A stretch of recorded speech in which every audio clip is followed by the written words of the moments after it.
بسم اللہ الرحمن الرحیم ایاک نعبد و ایاک نستعین۔ میرے پاکستانیوں، جو ہمارے لیے سب سے تشویشناک چیز ہم سب کے لیے ہے وہ کیا ہے؟ 12 لاکھ پاکستانی جب سے یہ حکومت آئی ہے ملک چھوڑ کے چلے گئے۔ لیکن یہ 12 لاکھ پاکستانی کون سے پاکستانی ہیں؟ یہ وہ پاکستانی ہیں جن کو دنیا تیار ہے اپنے ملکوں میں لینے کے لیے۔ یورپ، امریکہ، کینیڈا، یہ اس طرح کے ملک یہ تیار ہیں ان کو لینے کے لیے، کیونکہ پروفیشنلز ہیں۔ یہ وہ لوگ ہیں جن کی ڈیمانڈ ہے دنیا سے باہر، یہ کہیں بھی جا سکتے ہیں۔ اور یہ کیونکہ یہ پروفیشنلز ہیں، ان کی کوئی ڈاکٹرز ہیں، کوئی اب لسٹ ہے پوری، کوئی انجینئرز ہیں، یعنی وہ لوگ جو ایک معاشرے کو آگے بڑھاتے ہیں، جو ایک معاشرے کی ترقی کے اندر پورا حصہ لیتے ہیں، وہ لوگ ہیں جن کو اس ملک کی بہت ضرورت تھی۔ اب وہ چھوڑ کے چلے گئے۔ 12 لاکھ لوگوں کا جانا صرف یہی نہیں کہ یہ وہ لوگ ہیں جن کو آرام سے ویزا بھی مل گیا، ان کو آرام سے ان کو نوکریاں بھی باہر مل گئی۔ یہ وہ لوگ ہیں جو پھر اپنا پیسہ بھی باہر لے کے گئے ہوں گے، کیونکہ خالی ہاتھ تو نہیں جانا تھا، تو انہوں نے پھر یہاں سے روپیوں کو ڈالرز میں کنورٹ کیا اور پھر ڈالرز باہر لے کے گئے۔ تو سوچیں کہ اس کی کتنا نقصان ہوا ہوگا پاکستان کو۔ اب یہ سوچیں کہ یہ کیوں ہو رہا ہے، کیوں لوگ چھوڑ کے جا رہے ہیں۔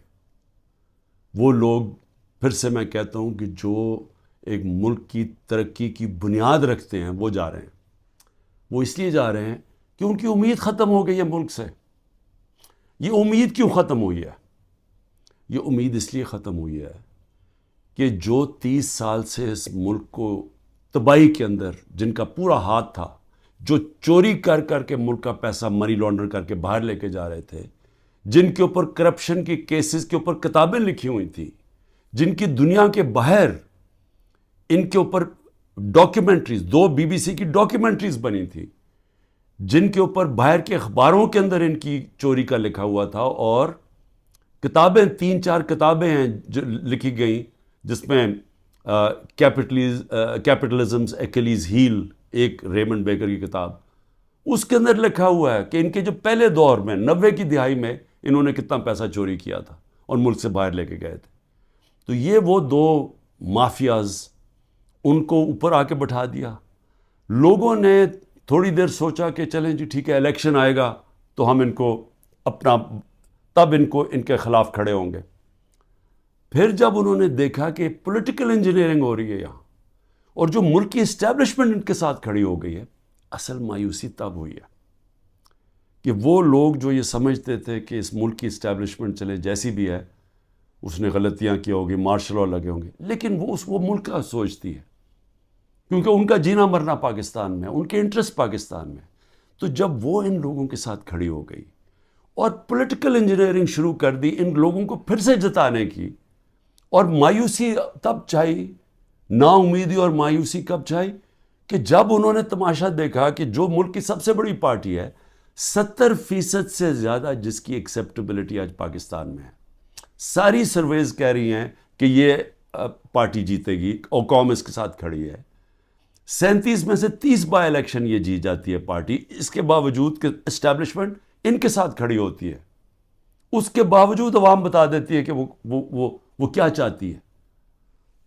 جب وہ دیکھتے ہیں کہ اس پارٹی کو کرش کرنے کی کوشش کی جا رہی ہے، اس کے اوپر ہر حربہ استعمال کیا جا رہا ہے، پورا 9 مئی کا ڈرامہ جو انشاءاللہ مجھے کبھی بھی موقع ملا میں ثابت کروں گا کہ وہ سارا ڈرامہ کیا گیا تھا PTI کو کرش کرنے کا۔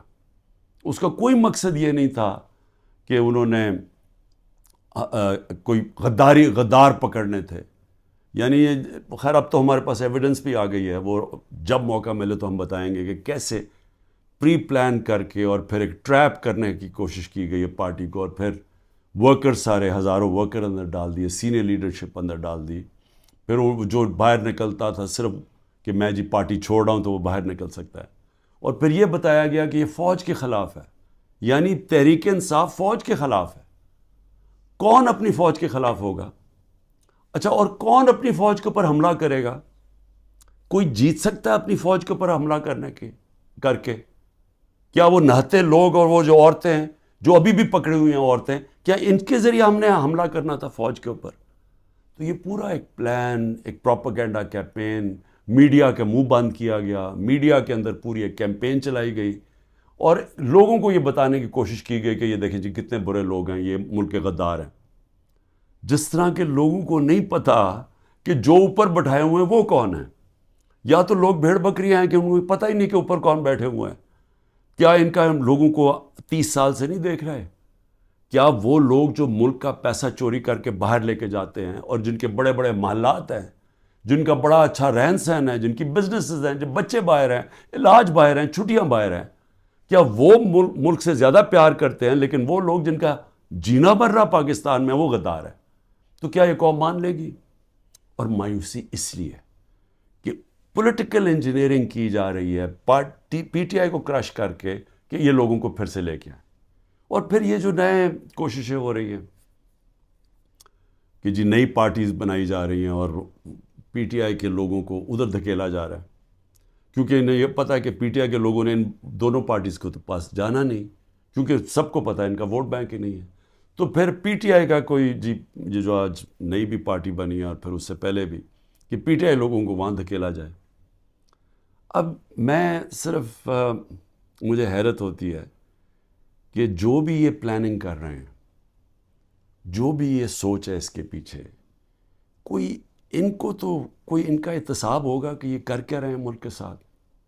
کیا ان میں عقل ہے، سیاست کی سمجھ ہے؟ کیا ملک کی تاریخ کی سمجھ ہے؟ کیا ان کے پاس تعلیم ہے؟ تربیت تو مجھے پتہ نہیں ہے، کیونکہ جن کے پاس تربیت ہو وہ یہ نہ کریں جو حربے استعمال کیے جا رہے ہیں. لوگوں کے گھر توڑے جا رہے ہیں، بچوں کا نہ دیکھتے ہیں، نہ بوڑھوں کا دیکھتے ہیں، بزرگوں کا نہیں دیکھتے، عورتوں کا نہیں دیکھتے، بزنسز بند کر رہے ہیں، ہر قسم کی بلیک میل کی جا رہی ہے جو پاکستان کی تاریخ میں کوئی تصور بھی نہیں کر سکتا یہ ہو سکتا ہے. کسی پاکستان کی پولیٹیکل پارٹی کے ساتھ آج تک وہ نہیں ہوا جو آج ہمارے ساتھ کیا جا رہا ہے. اور ان لوگوں کو دھکیلا جا رہا ہے بلیک میل کر کے کہ وہ اس پارٹی میں چلے جاؤ اور اس پارٹی میں چلے جاؤ. اور لوگوں کی شکلیں دیکھیں جو جا رہے ہیں ان پارٹیز میں، وہ ایسے لگ رہا ہے کہ جیسے لوگوں کو دھکیل رہے ہیں پھانسی دینے کے لیے، یعنی وہ اپنی خودکشی کرنے جا رہے ہیں. یہ ایسے لگ رہا ہے، وہ خوشی سے نہیں جا رہے.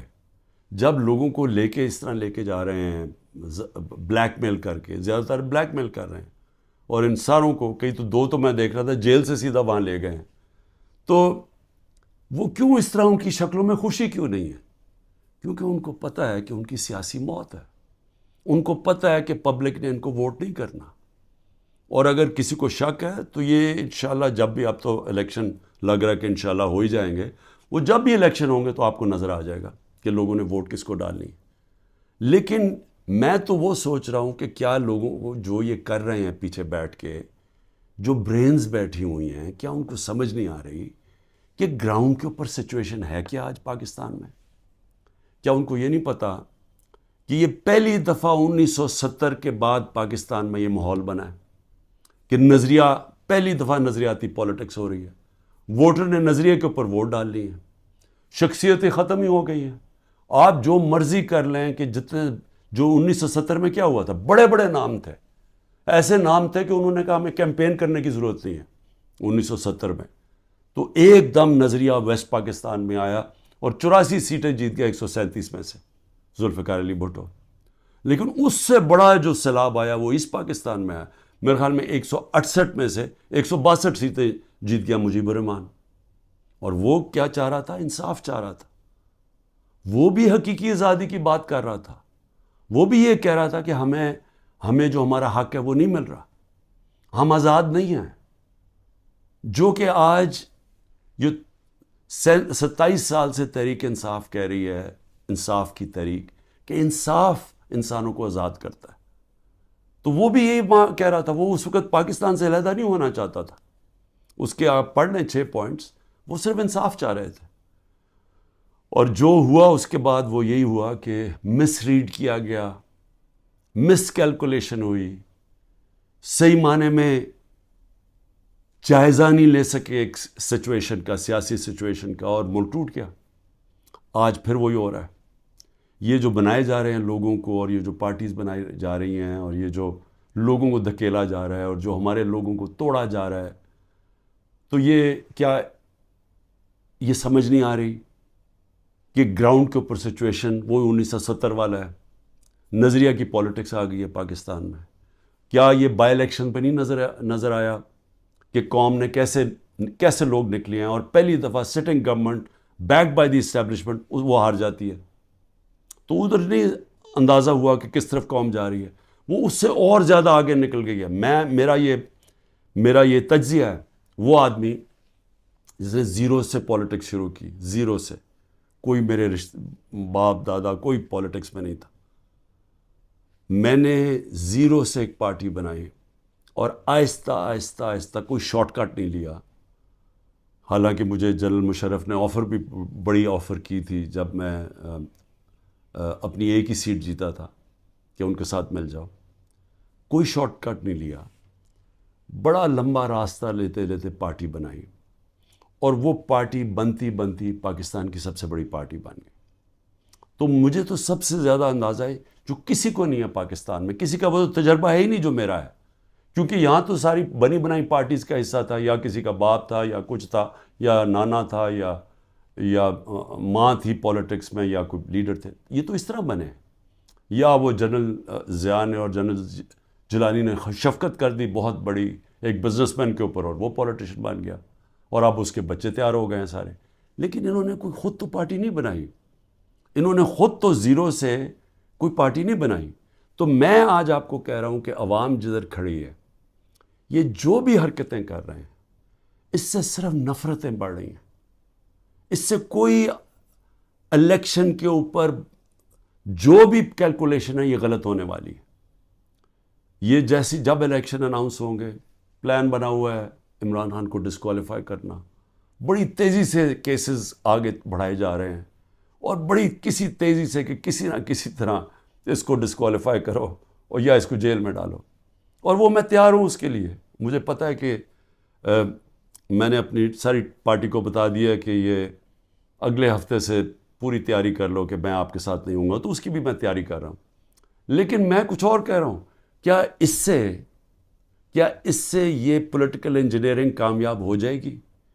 میرے خیال میں اتنا زیادہ دھاندلی کرنی پڑے گی کہ سارا الیکشن کا پروسیس ہی ڈسکریڈٹ ہو جائے گا. جس طرح وہ سندھ میں الیکشن کرواتا ہے وہ زرداری، وہ الیکشن تو ہوتا ہی نہیں ہے. پولیس پوری پکڑ کے لوگوں کو اندر ڈال رہی ہے، باقی جو یا پیسے دے کے خرید لو اور یا پھر جیل میں ڈال دو، اور اس کے بعد الیکشن کروا دو. یہ تو الیکشن نہیں ہے. یہ تو جو لوکل گورنمنٹ الیکشن یا بائی الیکشنز میں، تو جو اصل الیکشن ہے پاکستان کا، اور 25 کروڑ لوگوں کا الیکشن ہے، اگر یہ الیکشن ٹھیک نہ کروایا گیا، اس کے اپنے اثرات ہیں. وہ اور ڈی سٹیبلائز کرے گا. اس ملک کے اندر سیاسی استحکام آئے گا ہی نہیں، اور جب تک وہ نہیں آئے گا تو میں بار بار کہتا گیا تو معاشی استحکام نہیں آ سکتا. تو ہم تو اور ڈوبتے جائیں گے، جو قرضوں کے اندر ہم ڈوبتے جا رہے ہیں. آمدنی سکڑتی جا رہی ہے، قرضے بڑھتے جا رہے ہیں، قیمتیں بڑھتی جا رہی ہیں، لوگ غربت کی لکیر سے نیچے جا رہے ہیں، بے روزگاری بڑھتی جا رہی ہے. تو ہم تو اس طرف جا رہے ہیں. تو وہ تو تب ہی ٹھیک ہوگا جو کہ صرف صاف اور شفاف الیکشن سے ملک بچ سکتا ہے. لیکن اسٹیبلشمنٹ دوسری طرف لے کے جا رہی ہے. چھوٹی چھوٹی پاکستان میں پارٹیز چھوٹی چھوٹی لے آئیں. پلان تو یہ ہے کہ وہ ہر کسی کو تھوڑی سیٹیں دلوا دیں، وہ سارے اوپر، اور اوپر سے پھر اسٹیبلشمنٹ کنٹرول کرے گی پاکستان کو. تو اس سے تو ملک ٹھیک نہیں ہونے لگا. جو ملک کی ضرورت ہے وہ اس کی اپوزٹ ہے، وہ بالکل متبادل ہے اس کے. اور وہ کیا ہے کہ صاف اور شفاف الیکشن ہو، ایک پبلک مینڈیٹ سے پارٹی آئے پاور پہ، اور وہ پھر رول آف لا قائم کرے. دیکھیں جو لوگ چھوڑ کے جا رہے ہیں وہ جنگل کے قانون سے بھاگ رہے ہیں.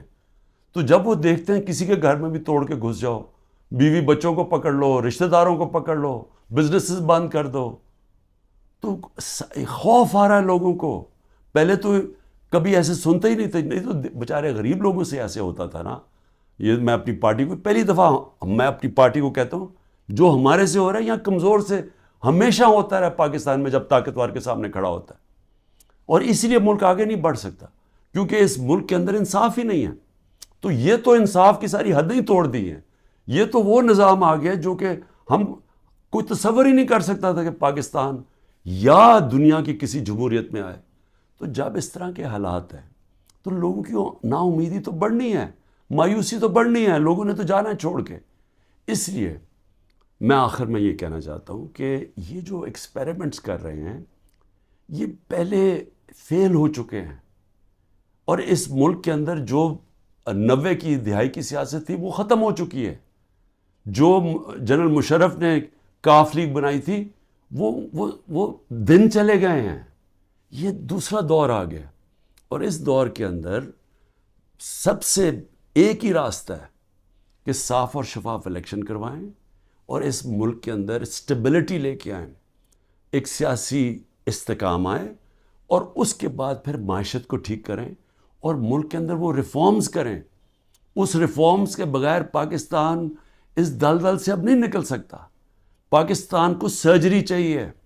اس ملک کو اب ہم وہاں پہنچ گئے ہیں کہ اگر ہم نے اپنے سارا گورننس سسٹم نہ چینج کیا, ہم نے سارا انصاف کا نظام نہ ٹھیک کیا, ہم نے جو ہمارے گورنمنٹ کارپوریشنز ہیں جو جس طرح وہ اس وقت بوجھ بنے ہوئے ہیں, ہم نے جب تک نچلی سطح کے لوگوں کے اوپر اب ان کی مدد کرنے کے لیے پروگرامز نہ بنائے تاکہ ان کو ہم سہارا دیں, کیونکہ اب جو مہنگائی آ گئی ہے لوگ کیسے گزارا کر سکتے ہیں.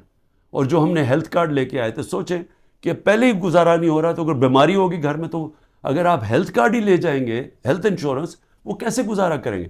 تو کیسے ہم نے نچلی سطح کے لوگوں کو اب پروٹیکٹ کرنا ہے,